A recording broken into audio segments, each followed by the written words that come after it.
Oh, let me introduce her.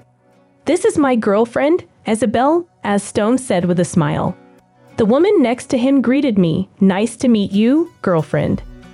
As I stood there dumbfounded, Stone nonchalantly dropped the bombshell. "Ah, right. I haven't told you yet. I'm going to marry Izabell, so I want a divorce." My mouth fell open in shock.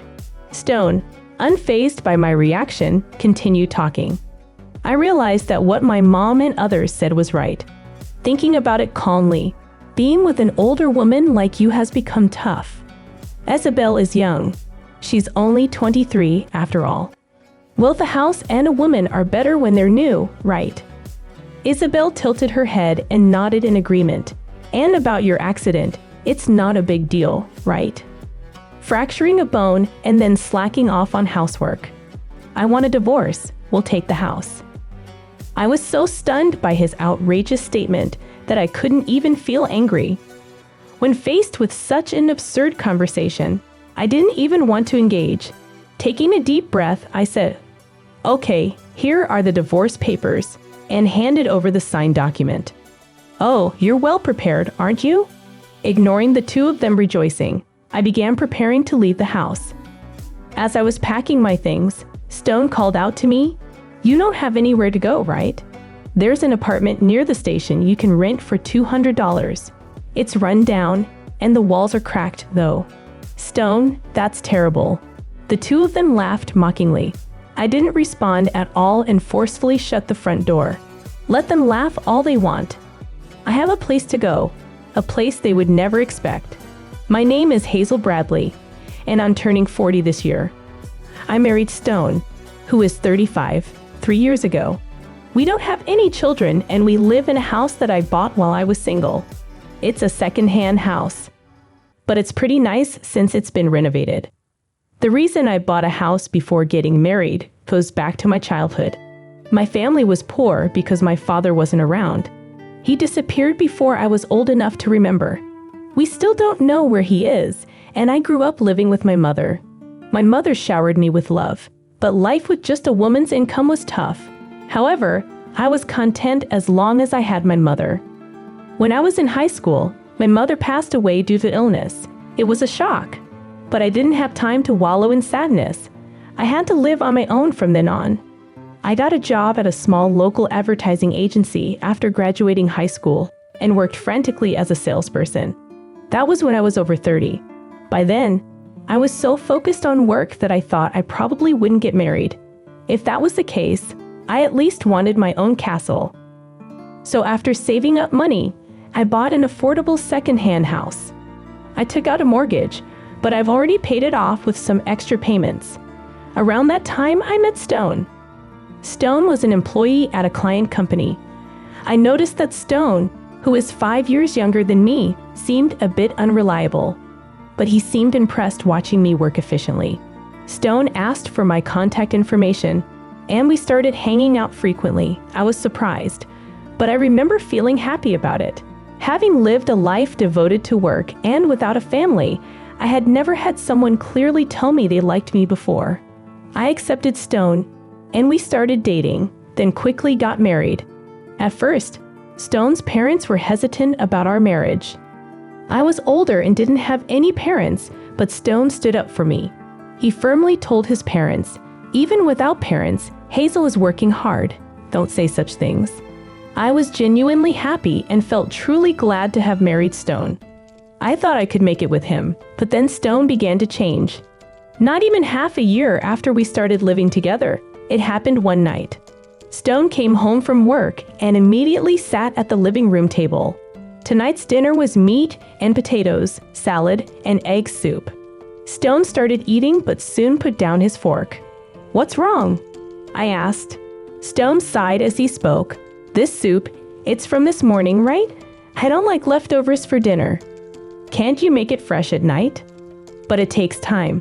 I have work too, and I can't always manage it," I explained. "That sounds like an excuse. At my parents' house, we had different soups for morning and night, and my mom made it from scratch. Also, there aren't enough side dishes. I'd like at least 5. I was taken aback by this sudden demand. According to Stone, he had been holding back his thoughts. I'm not particularly good at cooking, and it's difficult to prepare elaborate meals while working.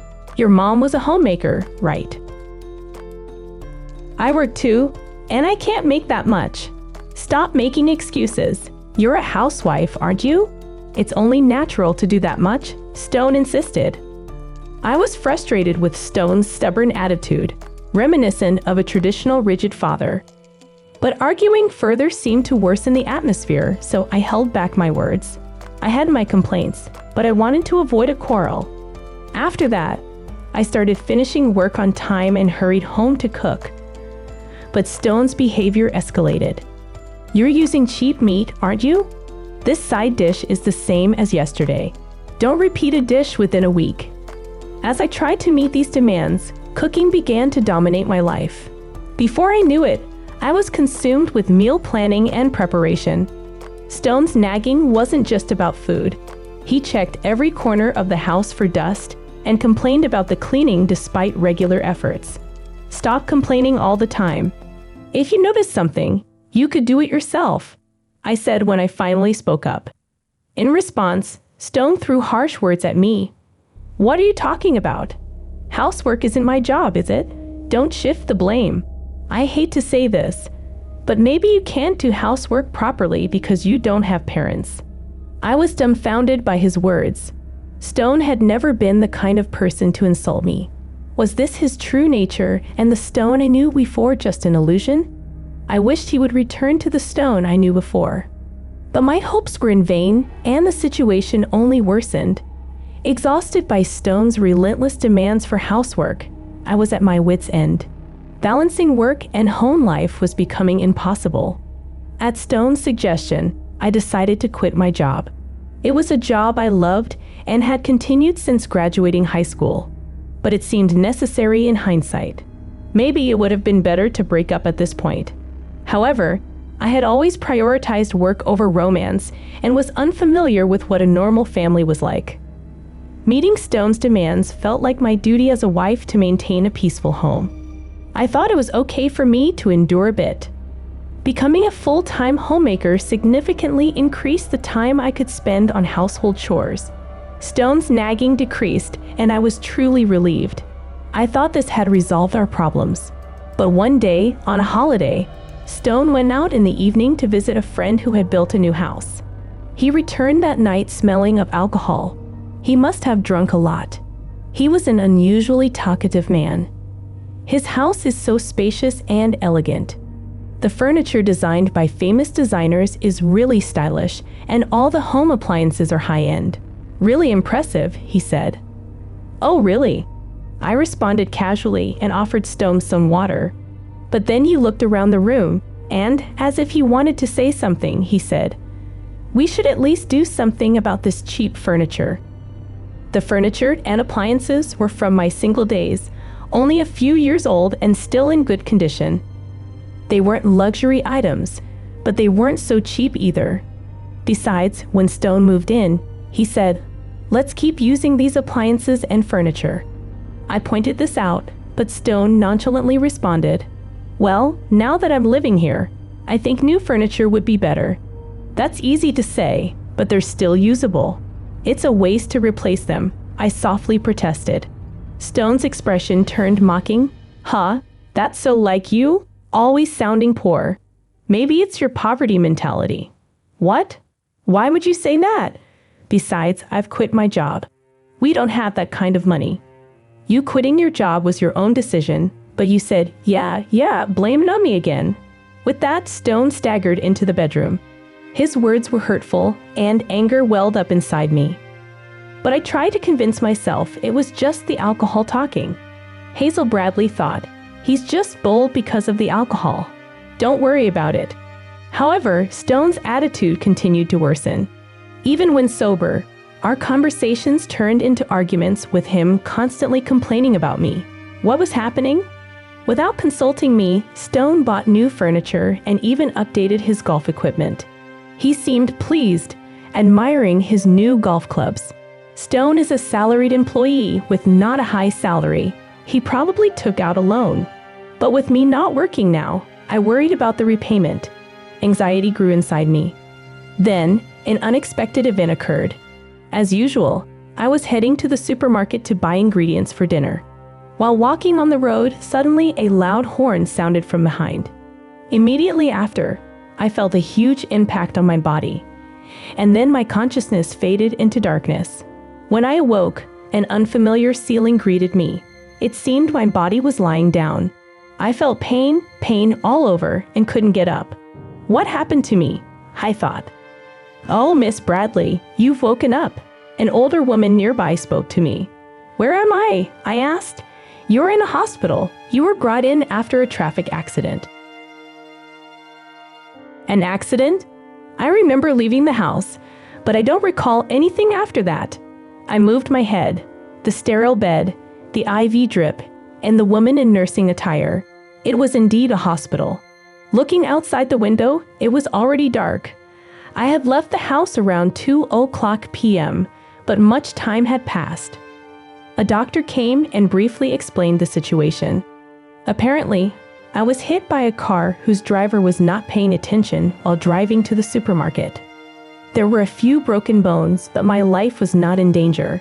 However, I needed to stay in the hospital for a while. I never imagined I'd be in a traffic accident. After the explanations about my hospitalization, the nurse hesitantly spoke. We've contacted your husband. Her hesitant manner gave me an uneasy feeling. I immediately called Stone. Hello, Stone. Stone, who answered the phone, sounded irritable. Ah, Hazel, the hospital called me. You had an accident. Seriously, you're so clumsy. Come back home and make dinner. What? I'm going to be hospitalized from now on. I couldn't comprehend what he was saying. As I retorted, Stone yelled back, Then what about the housework? What do you mean? Is housework more important than me? It was unbelievable. He was more concerned about housework than his wife's well-being.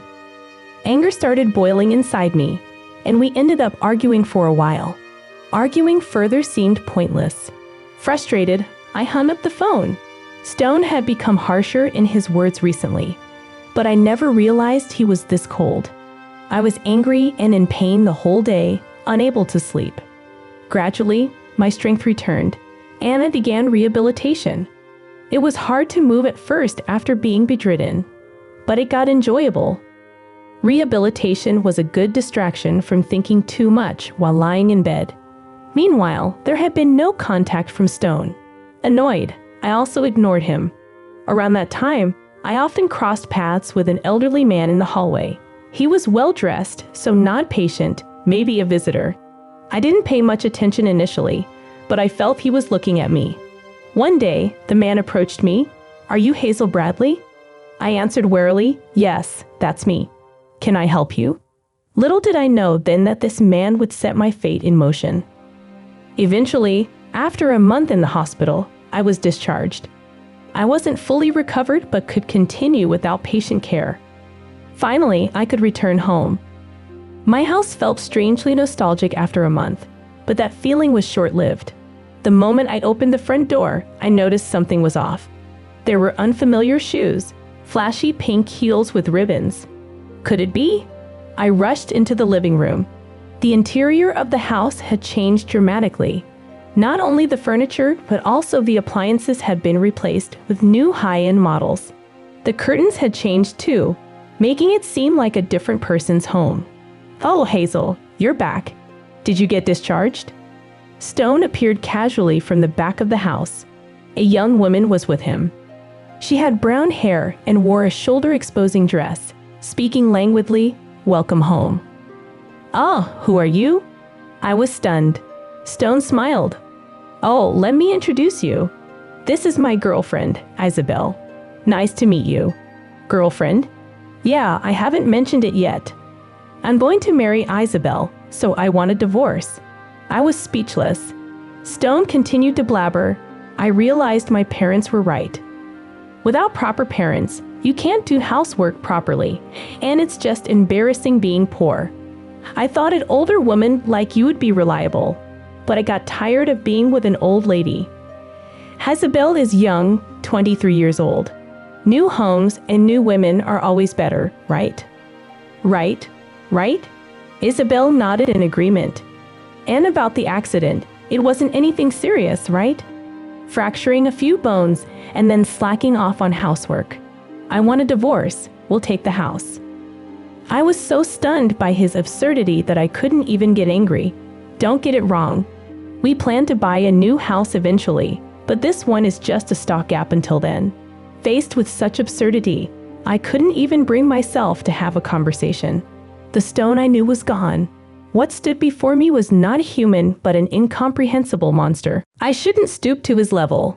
I took a deep breath and said, "Okay, here are the divorce papers," while handing over a document. "Oh, you're well prepared."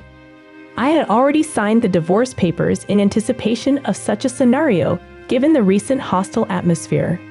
Without paying any more attention to them, I started packing my belongings. I needed to prepare to leave the house. While I was busy, Stone taunted me, "You don't have anywhere to go, do you? There's an apartment near the station you can rent for $200 a month. It's run down and the walls are cracked." "Stone, that's terrible." They both laughed mockingly. I didn't respond and closed the front door with force. I glanced back at the house, my castle, which I had worked hard to buy. This was the last time I'd see it, but I had no regrets. I had a place to go. A week later, in my new home, the doorbell rang loudly and unexpectedly. Checking the monitor, I saw Stone and Izabell. When I ignored them, the two of them kept repeating my name. I couldn't help but laugh at their crazed state. After watching them for a while, I spoke through the intercom. "What do you want? Why are you here?" "Indeed, what a mansion." Stone was referring to the house I was currently living in. The 400 yards, 3-story reinforced concrete building even had a pool in the garden. "Did you come here just to say that?" "No. I have a proposal. Let me in. I want to talk," Stone insisted. "It's probably nothing important," I replied. "No, it's something significant," he persisted. Warning him that this was the last time, I'd opened the door, leading them to the sitting room. I had communicated with Stone a few times regarding the change of ownership of the house, but I had not disclosed my location. When I asked how he found me, it turned out that Stone had followed me after coincidentally seeing me in town. He was shocked to see me entering this mansion, contrary to his expectations of a shabby apartment life. Stone and Izabell had concocted an audacious plan. Stone started talking. "You must be doing something shady to live in such a mansion, right?" "Why?" I asked. Stone's nonsensical accusation left me flabbergasted. "I saw it, you know. You were with an old man entering this house," Stone spoke confidently. "I get it. You don't want to admit it because you're poor. You have to find ways to make money, right? But if you have such wealthy clients, I want you to introduce Izabell to them. I work at a nightclub. I'm good at charming old men. I can definitely earn more than you." Izabell laughed along, and I replied nonchalantly, "What are you two talking about? The person I was with is probably my dad. This house is his. Really, you don't have parents." As Stone continued to make a fuss, the door to the sitting room opened. "What's all this noise?" Seeing the middle-aged man who entered, I addressed him, "Dad." Stone was astonished. My father sat next to me and greeted, "Ah, you must be Stone, right? My daughter mentioned you. Nice to meet you." "I'm Eric Reynolds, Hazel's father." "Father? What? How is this possible?"